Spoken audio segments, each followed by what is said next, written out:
Bonjour tout le monde, ici Patrick Leroux, expert en motivation et performance, coach d'affaires.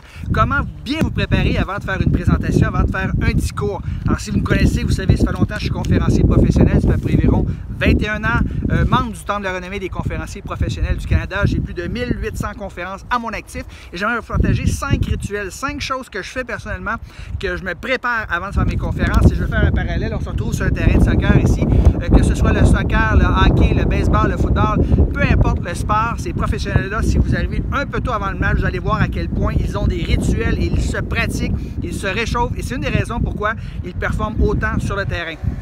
Donc voici mes 5 rituels que je fais avant de commencer une présentation. La première chose, c'est que j'arrive toujours au moins 1 heure avant la présentation. Si vous connaissez vraiment beaucoup votre salle, vous pouvez arriver peut-être 20 minutes, 30 minutes si vous faites une présentation toujours au même endroit.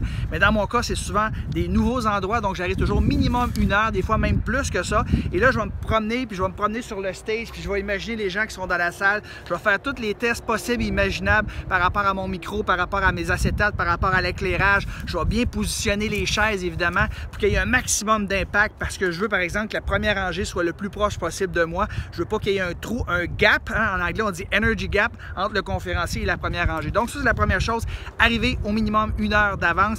Et si vous faites une présentation à l'extérieur, arrivez la veille, couchez à l'hôtel pour être certain que vous n'arrivez pas trop serré ou vous manquez un vol ou qu'il y a un problème de mécanique ou à cause de la température.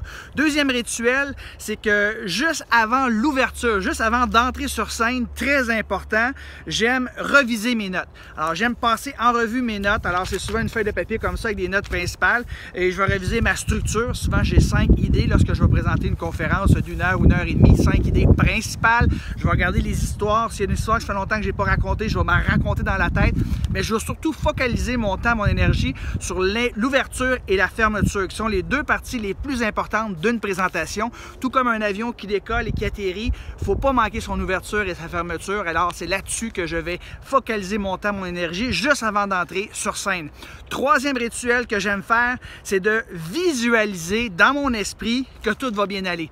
Et je le dis dans ma tête, hein, je m'apprête à donner la meilleure conférence que j'ai jamais donnée de ma vie. Je visualise que les gens dans la salle vont avoir du plaisir. Je visualise que les gens vont se lever à la fin pour applaudir. Ils vont poser des questions, ils vont interagir. Donc, c'est important de visualiser que tout va bien aller. Parce que si au contraire, vous visualisez que les choses vont mal aller, guess what? Il y a bien des chances que ça ne fonctionne pas et que vous vous plantiez durant votre présentation. Donc, ça, c'était le 3e rituel.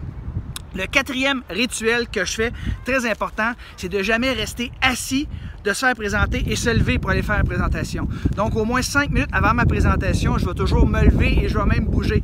Je vais aller à l'arrière de la salle, là, puis je vais même faire des jumping jacks comme ça, juste pour me mettre un peu en énergie, faire couler un peu le sang dans mes veines, pour apporter un peu d'adrénaline à qui je suis, à mon énergie, et ça va paraître. Si vous vous levez puis vous êtes amorphe, ça va sentir dans votre ton de voix. Donc, bougez un petit peu, restez pas assis jusqu'au dernier moment, levez-vous peut-être 4-5 minutes avant de faire votre présentation, et les jumping jacks, bien, vous pouvez les faire là, derrière le rideau s'il y a lieu, cachez-vous, mettez en arrière de la salle.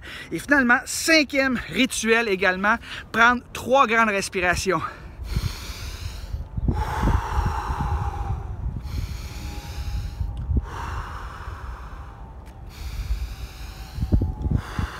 Juste avant de rentrer sur scène, 3 grandes respirations, ça nous calme, ça nous repose, ça nous enlève une tonne de stress également. Donc, c'est ce que je vous suggère également. Donc, c'était 5 rituels à mettre en place avant de vous présenter, avant de faire une présentation devant un groupe. Je répète, arrivez au moins 1 heure d'avance. Deuxièmement, revisez surtout votre ouverture et votre fermeture. Troisièmement, visualisez que tout va bien se passer. Quatrièmement, ne restez pas assis, bougez un peu avant d'entrer sur scène. Et finalement, prenez 3 grandes respirations. Moi, je suis persuadé que vous mettez en pratique ces conseils-là. Vous allez améliorer de beaucoup la qualité de vos présentations devant un groupe, j'en suis persuadé. Si vous avez aimé ces conseils-là, donnez-moi un pouce en l'air, s'il vous plaît. N'hésitez pas à partager à vos contacts. Mettez un commentaire, posez-moi des questions en bas, ça va me faire plaisir d'y répondre. Et si vous aimeriez en savoir davantage, vous aimeriez améliorer vos présentations, allez sur communiquerenpublic.com/web, communiquerenpublic.com/web. Je donne une webconférence, c'est tout à fait gratuit, où j'enseigne 7 trucs, 7 idées afin de vous aider de vaincre tout trac que vous pourriez avoir à parler en public et d'avoir un impact positif majeur, hein, captiver l'auditoire qui est devant vous lorsque vous faites vos présentations. Allez sur communiquerenpublic.com/web pour vous inscrire gratuitement à cette webconférence. J'espère que vous avez apprécié cette capsule, mes amis. Sur ça, je vous souhaite une belle fin de journée. Bye bye tout le monde!